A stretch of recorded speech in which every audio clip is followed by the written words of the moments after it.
नमस्कार, आप देख रहे हैं ग्लोब न्यूज झारखंड। मैं नंदिता आपके साथ। आइए नजर डालते हैं आज के समाचारों पर।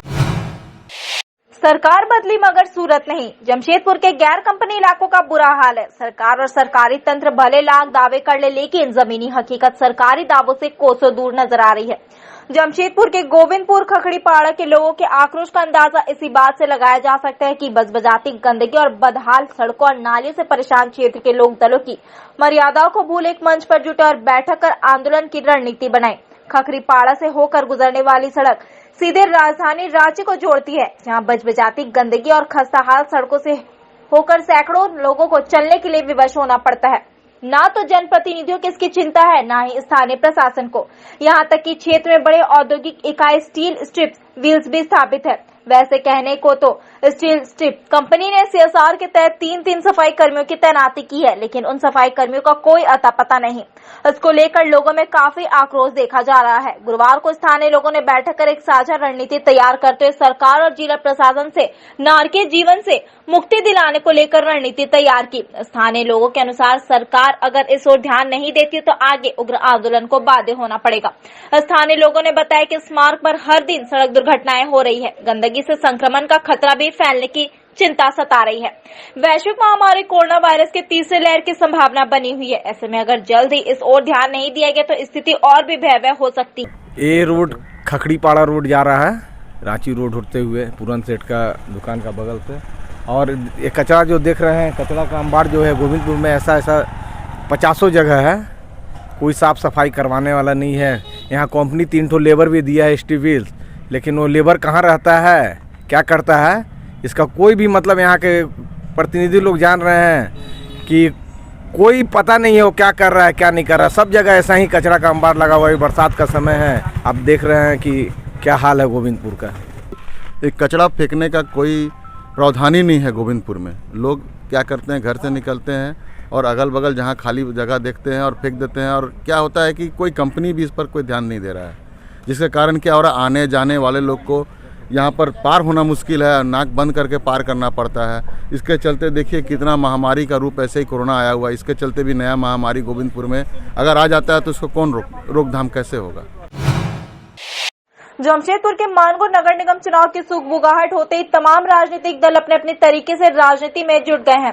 हर राजनीतिक दलों को निगम क्षेत्र में फैली गंदगी और नागरिक सुविधाओं का अभाव नजर आने लगा है। गुरुवार को भारतीय जनतंत्र मोर्चा द्वारा उलीड़ी क्षेत्र की समस्याओं की जानकारी नगर निगम के कार्यपालक पदाधिकारी को देते हुए जल्द से जल्द क्षेत्र में फैली गंदगी और बेकार पड़े स्ट्रीट लाइटों का मरम्मत कराए जाने की मांग की गई। जानकारी देते हुए भारतीय जनतंत्र मोर्चा के जिला अध्यक्ष सुबोध श्रीवास्तव ने बताया कि उलीड़ी मंडल में नागरिक सुविधाओं का घोर अभाव है। इसको लेकर कार्यपालक पदाधिकारी को एक मांग पत्र सौंपा गया है। साथ ही अल्टीमेटम दिया गया है कि अगर जल्द ही क्षेत्र की समस्याओं का समाधान नहीं किया जाता है तो आने वाले दिनों में भारतीय जनतंत्र मोर्चा उग्र आंदोलन को बाध्य हो जाएगी। उलीड़ी क्षेत्र चाहे देशबंधु लाइन हो, कालिका नगर हो, अन्य सारे क्षेत्र की नालियां आज बज जा रही है, जाम है, आम लोगों का जीना दुभर हो गया है और आम जनजीवन पूरा त्रस्त है। उस कारण से आज स्ट्रीट लाइट पूरा बंद है, जिसके कारण अंधेरे में लोग गिर रहे हैं, गड्ढे में पानी भरा हुआ है। उस स्थिति में और हम लोगों ने चेतावनी दिया है मानगो नगर निगम के कार्यपालक जो पदाधिकारी हैं कि आप जल्द से जल्द उसका मॉनिटरिंग करें और समयबद्ध तरीके से इसकी सफाई कराएं, नहीं तो आंदोलन जो है अपना अगले रूप में हम लोग लेने के लिए तत्पर हो जाए। धनबाद जिले के ADJ 8 उत्तम आनंद को टक्कर मारने वाला ऑटो पुलिस ने बुधवार की देर रात बरामद कर लिया है। पुलिस ने चोरी हुए ऑटो के चालक गोपाल को पाथरडी बस स्टैंड के पास गुलगुलिया बस्ती से हिरासत में ले लिया है। ड्राइवर से पूछताछ की जा रही है। हालांकि पूछताछ के बाद ही मामले का खुलासा हो पाएगा कि ये एक्सीडेंट था या हत्या। मामला संगीन है, जिसे लेकर पुलिस ने फॉरेंसिक टीम को बुलाया है, जो ऑटो की बारीकी से जांच कर रही है। ADJ 8 उत्तम आनंद को टक्कर मारने वाला ऑटो मंगलवार की रात चोरी किया गया था। उसी ऑटो से उन्हें सुबह मॉर्निंग वॉक करते समय टक्कर मार दी गई थी। उत्तम आनंद का शव घर से कुछ दूर पर खून से लथपथ मिला था। 1.5 घंटे के बाद कुछ युवकों ने उन्हें अस्पताल पहुंचाया। इमरजेंसी में घंटे भर इलाज के बाद उन्हें सर्जिकल ICU में भर्ती किया गया और बाद में डॉक्टर ने उन्हें मृत घोषित कर दिया था।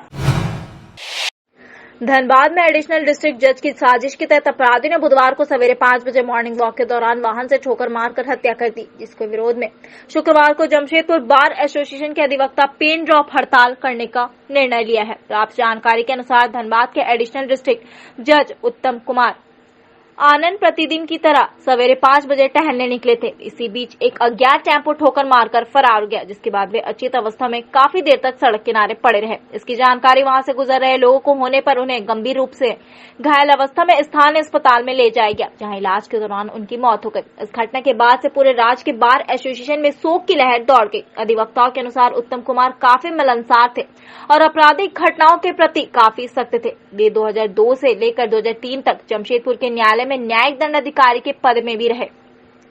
इस दौरान उन्होंने कई आपराधिक मामलों की सुनवाई भी की थी। उनके इस कठिन न्याय के आलोक में उन्हें राज्य के विभिन्न न्यायालय में उच्च पद में पदस्थापित भी किया गया। लगभग वे 6 महीने पूर्व धनबाद के जिला न्यायालय सत्र 8 में पदस्थापित हुए थे। इस दौरान उन्हें वहां के कई घटनाक्रम और अपराधियों पर न्यायपूर्ण आपराधिक दंड की सुनवाई भी की। उत्तम कुमार हाईकोर्ट एसोसिएशन में भी सम्मानजनक पद पर रहे। इस घटना के बाद ऐसा माना जा रहा है कि कुछ दिन पूर्व एक बड़ी घटना को लेकर अपराधियों को जमानत देने में कुछ परेशानी आ रही थी। आशंका जताई जा रही है कि उन्हीं अपराधियों द्वारा इस घटना को अंजाम दिया गया है। वैसे सीसीटीवी में साफ दिख रहा है कि उत्तम आनंद सवेरे 5 बजे मॉर्निंग वॉक करने घर से निकले। इस बीच रणधीर वर्मा चौक के समीप एक टेम्पो पीछे से आ रहा है और सड़क किनारे उत्तम आनंद को ठोकर मारकर फरार हो गया, जिससे यह प्रतीत होता है कि कहीं न कहीं किसी आपराधिक संगठन के नाराजगी या पूरा घटनाक्रम है। फिलहाल पुलिस घटनाक्रम और सीसीटीवी के आधार पर मुख्य साजिशकर्ता और घटना में शामिल आरोपियों के खिलाफ जांच करते हुए उन्हें गिरफ्तार करने का प्रयास में जुट गई है। इधर इस घटना को लेकर पूरे राज्य के अधिवक्ताओं सहित जमशेदपुर बार एसोसिएशन घटना की निंदा करते हुए विधि व्यवस्था पर सवाल उठाया और विरोध जताते हुए कहा कि 4 दिन पूर्व भी रांची बार एसोसिएशन के सदस्य अधिवक्ता मनोज कुमार झा की हत्या अपराधियों ने गोली मारकर कर दी थी। ऐसे में झारखंड में अपराधियों का बोलबाला साफ दिख रहा है, जहां अधिवक्ता सहित एडीजी तक सुरक्षित नहीं है। अपराधियों को सजा दिलाने वाले अधिवक्ता अब जान जोखिम में डालकर कार्य कर रहे हैं। सरकार को अब इस ओर ध्यान देना होगा, वकीलों को सुरक्षा देनी होगी। वैसे इस घटना को लेकर जमशेदपुर बार एसोसिएशन के अधिवक्ताओं ने घटना की कड़ी निंदा करते हुए शुक्रवार को पेन ड्रॉप हड़ताल करने का निर्णय। हत्या हुआ है उसका हम निंदा करते हैं और ये सुनियोजित षड्यंत्र के तहत उनका हत्या किया गया है। टेम्पू से मारकर दुर्घटना का रूप दिया गया है। जितना जल्दी हो सके उसमें संलिप्त जो भी अपराधी हैं उनको पकड़ा जाए और उन पर उचित कार्रवाई हो। ऑटो से दुर्घटनाग्रस्त करके उनको मारने का प्रयास किया गया है और निश्चित रूप से इस घटना की अगर उच्च स्तरीय जांच होगी तो यह घटना दुर्घटना नहीं बल्कि एक हत्या का मामला हो सकता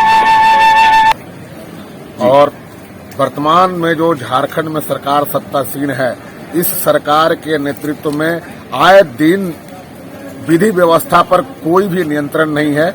आपने देखा होगा विगत 2 या 3 दिन पहले रड़गांव में हमारे रांची के एक अधिवक्ता की हत्या हो जाती है, दिन दहाड़े हत्या हो जाती है, प्रशासन मौन रहता है।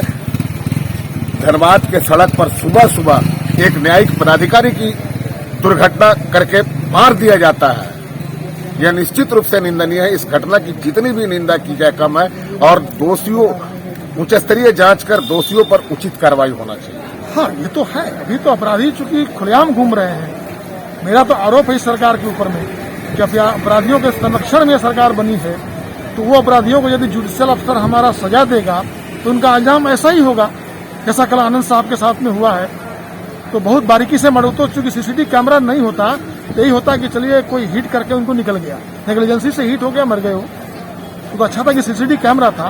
तो अपराधियों का मनोबल बहुत ऊंचा है और किस प्रकार से दिमाग लगा करके हत्या जुडिशियल अफसर के किए हैं, हम इसकी अनेक घोर शब्दों में निंदा करते हैं। क्या मांग कर रहे हैं आप लोग आने वाले समय के लिए? देखिए, आने वाले समय में हमारा एक ही मांग है कि अविलंब उनकी गिरफ्तारी होनी चाहिए, जो भी अपराधी हैं, और जुडिशियल अफसरों की भी सुरक्षा होनी चाहिए, अधिवक्ताओं की भी सुरक्षा होनी चाहिए। घटना से संबंधित मामला में जो हमारे एडीजे उत्तम आनंद जी का जो देहांत हुआ, उसे तो देख करके ऐसा लगता नहीं है। जो सीसीटीवी फुटेज में हम लोगों को भी देखने का एक अवसर मिला, तो उसको देख करके ऐसा लगता है कि ये सुनियोजित तरीके से उनकी हत्या कर दी गई है और इससे काफी अधिवक्ता समाज काफी दुख की घड़ी में है।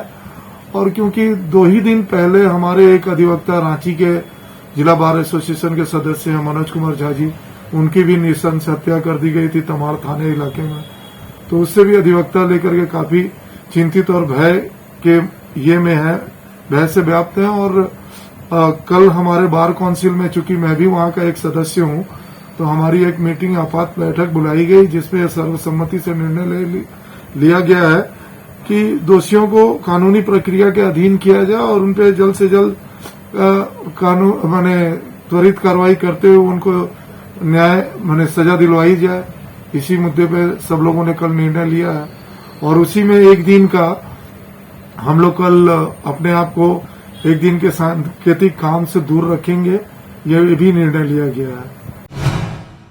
धनबाद के जज उत्तम आनंद की हुई मौत के मामले में झारखंड हाईकोर्ट ने स्वतः संज्ञान लेते हुए राज्य के पुलिस मुख्य डीजीपी और धनबाद के एसएसपी की वीडियो कॉन्फ्रेंसिंग के द्वारा तलब करते हुए पूरे मामले की जानकारी ली। साथ ही कड़ी टिप्पणी देते हुए हाईकोर्ट ने कहा कि अगर मामले की जांच आप लोगों से संभव नहीं है तो सीबीआई को जांच सौंप दिया जाए। सरकार से भी जवाब तलब करते हुए कहा कि जिस तरह में झारखंड से बीते दिनों से एक अधिवक्ता की गोली मारकर हत्या और फिर जज की मौत, क्या कर रहा है प्रशासनिक महकमा। इधर पूरे मामले की जानकारी देते हुए महाधिवक्ता राजीव रंजन ने बताया कि कोर्ट को जवाब दिया गया है। इस मामले पर 2 लोगों की गिरफ्तारी हो चुकी है। साथ ही एसआईटी गठन कर पूरे मामले की तफ्तीश में पुलिस जुट चुकी है। जल्द इस मामले का खुलासा धनबाद पुलिस कर देगी। वहीं ऑटो से धक्का लगने पर धनबाद जज उत्तम आनंद की मौत पर एक्सीडेंट है या फिर सुनियोजित घटना, इस पर प्रशासन जल्द खुलासा कर देगी। संज्ञान लिया और राज्य के डीजीपी और धनबाद के वरीय पुलिस अधीक्षक को तलब किया था, जिसमें डीजीपी के द्वारा आश्वस्त किया गया माननीय खंडपीठ को कि बहुत ही जल्द इस मामले का उद्भेदन कर लिया जाएगा और जो दोषी हैं उन पर कार्रवाई की जाएगी। इससे आश्वस्त होते हुए माननीय खंडपीठ ने इस मामले की जांच को बढ़ाने और इस जांच का रेगुलर जो है सो रिपोर्ट खंडपीठ के समक्ष पेश करने को कहा है और कहा है कि यदि इस मामले में असफल रहती है पुलिस तो इस मामले को सीबीआई को भी दिया जा सकता है जांच के लिए। देखिए, वो जो पूरा घटनाक्रम है वो काफ़ी निंदनीय है और सरकार और प्रशासन काफ़ी इसके लिए बहुत संवेदनशील है। ये दुखद घटना है और प्रेमा फसाई देखने से लगता है कि जो ऑटो से जो मौत हुई है एडिशनल डिस्ट्रिक्ट जज का, तो उनका वो देखने से ऐसा लगता है कि जानबूझ के मारा गया है। लेकिन काफ़ी और बहुत ही त्वरित कार्रवाई करते हुए प्रशासन ने बिल्कुल रातों रात दोनों लोगों को दोनों जो एडवोकेट हुए जो लोग थे जो सवार थे ऑटो में, वो उनको गिरफ्तार कर लिया गया है। वो लोग they have been picked up and interrogation चल रहा है उनका और एक एसआईटी भी कंस्टिट्यूट हो गया है हेडक्वार्टर्स लेवल से। 14 सदस्यीय एसआईटी कंस्टिट्यूट हो गया है इस पूरे एंटायर घटनाक्रम का, पूरा एंटायर इंसिडेंट का इन्वेस्टिगेशन करने के लिए और बहुत हाई लेवल इन्वेस्टिगेशन चल रहा है। एक जज का मारा जाना ये बहुत ही संवेदनशील मैटर है और इस पे हम लोग बहुत कॉन्शियस है इस इशू से।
JSR on Wheels introducing one-way ride.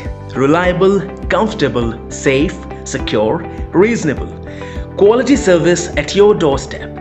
JSR on Wheels introducing one-way rides. You can book from anywhere. JSR on Wheels के साथ जुड़कर अपने सफर को सुहाना बनाएं और सफर का आनंद उठाएं, क्योंकि हम अपने कस्टमर्स की सेफ्टी का पूरा ख्याल रखते हैं। आज ही अपनी राइड्स बुक करें JSR ऑन व्हील्स के एप्लीकेशन के माध्यम से और अपने सफर को आसान बनाएं। Cities available for rides are Jamshedpur, Dhanbad, Bokaro, Ranchi, Kolkata, Patna. Just book your ride and we'll provide quality service at your doorstep. जिंदगी एक सफर है सुहाना, JSR ऑन व्हील्स पे ही जाना। आज भारत रत्न जीआरडी टाटा की 117वीं जयंती है। वैसे तो कोविड-19 के कारण इस साल जीआरडी की जयंती पर कोई बड़ा कार्यक्रम आयोजित नहीं किया जा रहा है। बावजूद इसके जीआरडी के समर्थक उनकी याद में उन्हें श्रद्धांजलि दे रहे हैं। आपको बता दें कि जीआरडी टाटा ने जमशेदपुर में एंगलिंग क्लब की स्थापना की थी, जो आज तक संचालित हो रही है, जहां आज क्लब के सदस्यों ने जीआरडी टाटा को याद करते उन्हें अपने श्रद्धा सुमन अर्पित किया। एंगलिंग क्लब के सदस्यों ने बताया कि जीआरडी एंगलिंग के शौकीन थे और उन्होंने ही जमशेदपुर एंगलिंग क्लब की स्थापना की थी। वे दूरदृष्टि और महान उद्यमी होने के साथ देश के पहले कमर्शियल पायलट भी थे। जमशेदपुर शहर और टाटा समूह को आगे ले जाने में उनकी भूमिका काफी अहम रही। उनके योगदान को टाटा समूह ही नहीं, देश भी कभी नहीं भुला सकता। क्लब के सदस्यों ने कहा कि हर वर्ष इस दिवस में एंगलिंग प्रतियोगिता का आयोजन किया जाता है, लेकिन इस वर्ष कोरोना महामारी के कारण इसके लिए परमिशन नहीं दिया गया, जिस कारण इस वर्ष साधारण तरीके से जयंती मनाई गई। जमशेदपुर एंगलिंग क्लब 1947 का क्लब है और हम लोग बीते 18 महीने से लॉकडाउन के कारण अपना एंगलिंग का प्रोग्राम नहीं कर पा रहे हैं। आज कोविड के चलते सादगी के साथ जीआरडी टाटा जी का जन्मदिन मनाया जा रहा है। हर साल हम लोग इस मौके पर एंगलिंग कंपटीशन किया करते थे, लेकिन कोविड के गाइडलाइन को पालन करते हुए हम लोग ये कार्यक्रम इस साल नहीं कर रहे हैं और सादगी के साथ श्री जीआरडी टाटा जी का जन्मदिन मना रहे हैं, जो हमारे जमशेदपुर 15 अगस्त स्वतंत्र दिवस की तैयारी किस प्रकार हो, इसको लेकर जिले के उपायुक्त सूरज कुमार ने जिला मुख्यालय के सभागार में एक बैठक आयोजित की गई, जिसमें वरीय पुलिस अधिकारियों, थाना प्रभारी और संबंधित विभाग के अधिकारी मौजूद थे। जिसमें पिछले वर्ष की तरह इस वर्ष भी कोरोना गाइडलाइन का पालन करते हुए सादगी से मनाने का निर्णय लिया गया, लेकिन इस वर्ष एक विशेष निर्णय लिया गया है कि स्कूली बच्चों के बजाय एनसीसी के बच्चे जो शामिल होते थे, अब वह बच्चे शामिल होंगे जो वैक्सीन ले चुके हैं, जिनकी सूची स्कूलों से मांगी गई है। वहीं पिछले वर्ष की भांति इस वर्ष भी स्कूलों से निकलने वाले प्रभात फेरी पर पाबंदी रहेगी और समारोह स्थल पर पूर्व सैनिक और उनके परिवार वालों को ना बुलाकर उनके घरों में ही जाकर सम्मानित किया जाएगा। वहीं समारोह स्थल के अलावा शहर के विभिन्न पिकनिक स्पॉट में भी प्रशासन की ओर से विशेष सतर्कता बरती जाएगी। इसके लिए वहां कोरोना जांच की टीम मौजूद रहेगी, जो हर एक व्यक्ति का जांच करेगा। अगर इस जांच में किसी के पॉजिटिव पाए जाने पर उन्हें अविलंब निकटवर्ती कोरोना सेंटर में भेज दिया जाएगा। उपायुक्त सूरज कुमार ने मीडिया के माध्यम से शहरवासियों से अपील की है कि कोरोना अभी समाप्त नहीं हुआ है। जिस तरह से केरल और अन्य राज्यों में तीसरी लहर पहुंच चुकी है, इसलिए हमें भी उसको लेकर सतर्कता और सजगता बरतनी होगी, तभी झारखंड और हमारा जिला इस महामारी से बच पाएगा। इसमें हम लोगों ने डिसाइड किया है कि चूंकि अभी कोविड का खतरा पूरी तरीके से टला नहीं है और पिछले बार स्वतंत्रता दिवस के टाइम में भी इसी प्रकार कोविड का खतरा था, तो मोरलेस उसी पर्टिकुलर प्रोटोकॉल को हम लोग अपनाते हुए किस प्रकार स्वतंत्रता दिवस के समारोह को सफलतापूर्वक संचालित करेंगे, इसी के ऊपर में विस्तृत चर्चा हुई और इन चर्चाओं में ये निर्णय लिया गया है कि पिछले बार की तरह ही हम लोग इस बार भी जो प्रभात फेरी विद्यालयों को निकलती थी एवं विभिन्न निजी संस्थाओं के द्वारा निकाली जाती थी, उन प्रभात फेरी को हम लोग अलाउ नहीं करेंगे। साथ ही साथ जो सरकार के द्वारा दिए गए गाइडलाइन है उसी के अनुपालन करते हुए भोपाल मैदान में इस वर्ष भी पूर्व के वर्षों की भांति स्वतंत्रता दिवस का समारोह आयोजित किया जाएगा, जिसमें आगंतुकों की संख्या सरकार के द्वारा दिए गए दिशा निर्देश के आलोक में फिक्स की जाएगी। प्रदेश कांग्रेस विधायक दल के नेता आलमगीर आलम के आवास पर विधायक खरीद फरोख्त के प्रकरण पर लंबी बैठक चली। इस बैठक में झारखंड कांग्रेस प्रदेश अध्यक्ष रामेश्वर उरांव, बड़कागांव विधायक अंबा प्रसाद, जामताड़ा विधायक इरफान अंसारी, बरही विधायक अकेला यादव, खिजरी विधायक राजेश कच्छप, झरिया विधायक पूर्णिमा सिंह, सिमडेगा विधायक विक्सल कोंगारी शामिल हुए। अंबा प्रसाद और पूर्णिमा नीरज सिंह ने कहा, हम लोग निजी कार्यों से मिलने के लिए आए थे। बैठक के उपरांत विधायक दल के नेता आलमगीर आलम ने कहा, कोइंसिडेंस हुआ, यहां से 3 विधायक दिल्ली एक ही दिन गए थे, लेकिन ऐसी कोई घटना नहीं है। किसी से मिलने जुलने को लेकर सभी विधायक हमारे संपर्क में है, एकजुट है, हम विधायकों के साथ है। कांग्रेस के सभी विधायक एक एक करके मिलने आ रहे हैं, सभी का कुछ अलग अलग काम भी है। पुल पुलिया का जो था विधायकों की मांग थी वह पूरा किया गया। वहीं झारखंड कांग्रेस प्रदेश अध्यक्ष रामेश्वर उरांव ने कहा, जो पार्टी विधायक दल के नेता आलमगीर आलम ने कहा, उनका मैं समर्थन करता हूं। ऐसी कोई राज्य को अस्थिर करने को लेकर जो प्रकरण है उसमें कोई सच्चाई नहीं है। बहरहाल अगर एक तरह से कहा जाए तो सीएलपी लीडर आलमगीर आलम ने इस बैठक द्वारा झारखंड कांग्रेस प्रदेश अध्यक्ष रामेश्वर उरांव की तरफ से विधायक खरीद फरोख्त के प्रकरण में शामिल होने के आरोपी बताए जा रहे थे, उन्हें क्लीन चिट दिया गया। उन लोगों ने भेंट करने आए थे अपने काम के लिए, लेकिन इन दिनों में जो मीडिया और इलेक्ट्रॉनिक मीडिया में जो समाचार पत्र के माध्यम से हम लोग देखते हैं और चर्चा करने के पश्चात सारी बातों का जो खुलासा हुआ, मैंने भी पहले कहा था कि हमारे विधायक जो हैं एकजुट है, चट्टान की तरह है। और आज भी हमें सारा विधायक से बात करने के बाद जो भी उनके नाम पर बात आ रहा है बेबुनियाद, इसका कोई सूत्रधार भी नहीं है। सारे विधायक से बात करने पर ही नतीजा निकला कि पहले भी हमारे विधायक हमारे साथ रहा है, गठबंधन सरकार के साथ रही है, आज भी सारे विधायक हमारा साथ है और आगे भी रहेंगे। जो गठबंधन की सरकार है ये हमारा कार्यकाल। और आज क्योंकि बहुत दिन के बाद यहाँ पे आलमगीर सर घर पे हैं और आज मैं भी हूँ, आज अभी मुझे दिल्ली जाना है, तो मैं सोची कि मिलने से पहले इनका मैं जितने भी लेटर्स दी हूँ उसके बारे में मैं आपने अपने कुछ क्षेत्र के बारे में बात की होगी। मैंने 5 फूल दिया था, तो वो फूल में जो सबसे इम्पोर्टेंट है उसको मैंने चेंज करके उसको बोला कि अभी पहले ये 2-3 फूल करना है, बाकी मैं बाद में दूंगा। जो वीडियो आया सामने इस सब मुद्दे पे कोई बातचीत हम उसमें बात क्यों करेंगे, ना हम हैं उसमें ना हम बात करेंगे। हम अपने काम से आए तो हम अपना बात किया, हम जा रहे हैं। नहीं, हम अपनी मर्जी से मिलने आए थे। सुबह बात हुआ, हमने कहा कि मुझे मिलना है, मेरा कार्यालय का काम है और क्योंकि मेरा पूरा निगम क्षेत्र पड़ता है भाई, तो हम उसमें और क्या कर सकते हैं, मुझे आरईओ का कोई फंड नहीं मिलता है, उसके लिए हम बात करने आए थे और बात हो गई। उन्होंने बोला, फिर हमारे जो वित्त मंत्री भी, हमारे अध्यक्ष महोदय भी थे, उन्होंने कहा कि मैं देखता हूँ कि मैं इसमें क्या कर सकता हूँ।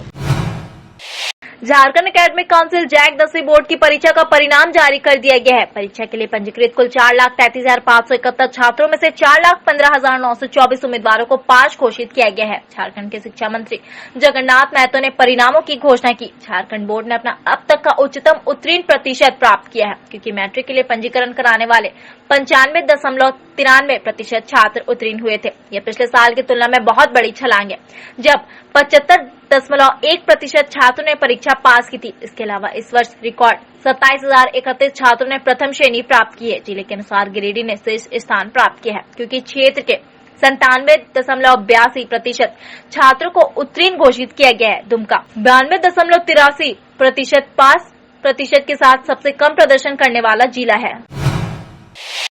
CGRD टाटी के 117वें जन्मवार्षिकी के अवसर पर आज Lions club artificial leaf fitting centre Sonari के प्रांगण में लायंस क्लब ऑफ जमशेदपुर एवं parents association of mentally handicap of Jamshedpur के संयुक्त तत्वाधान में रास्ता नामक एक परियोजना का शिलान्यास किया गया। कार्यक्रम का उद्घाटन CGRD टाटी के माल्यार्पण एवं प्रदीप ज्वलन का कार्यक्रम Shri Vivek Chaudhary first vice governor Lions International district 322A मुख्य अतिथि एवं टाटा ब्लू स्कोप के पदाधिकारी Shri Rajesh Maheshwari guest of honour के कर कमलों से संयुक्त रूप से संपन्न हुआ। तत्पश्चात टाटा ब्लू स्कोप के द्वारा CSR योजना के तहत PAMHJ को दी गई बैग बनाने वाली मशीन का उद्घाटन श्री राजेश माहेश्वरी ने स्विच ऑन करके किया। इस कार्यक्रम में रीजन चेयरपर्सन पूर्वी घोष अपना व्यक्तित्व में बताई LALFIC के चेयरमैन पूर्व जिलापाल आनंद चौधरी का अहम योगदान रहा। क्लब के प्रेसिडेंट डॉक्टर रघु मोनी, पूर्व president KT Bhatena, immediate president KT Mallegamwala, TS Vishwas आदि उपस्थित थे। डॉक्टर किशोर ओझा के व्यक्ति से सब प्रेरित हो गए। उन्होंने काउंसलिंग भी करते हैं।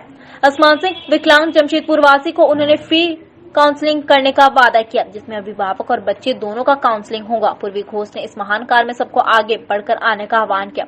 फर्स्ट वाइस गवर्नर विवेक चौधरी ने LIIF से फंडिंग का भी वादा किया। विशाल साड़ी, हमारे यहाँ साड़ी, कुर्ती, लहंगा चुनरी, लहंगा साड़ी, ब्लाउज और भी वैरायटी उपलब्ध है। हमारे पास अच्छे क्वालिटी के ड्रेस मटेरियल्स उचित मूल्य पर उपलब्ध है। शादी हो या कोई भी पार्टी, अच्छे ड्रेसेस लेने के लिए जल्द आए विशाल साड़ीज। हमारा पता Tapadia building, station road, Jugsalai, Jamshedpur. हमारा phone number 62001151 31 9570365100. Quality is our identity.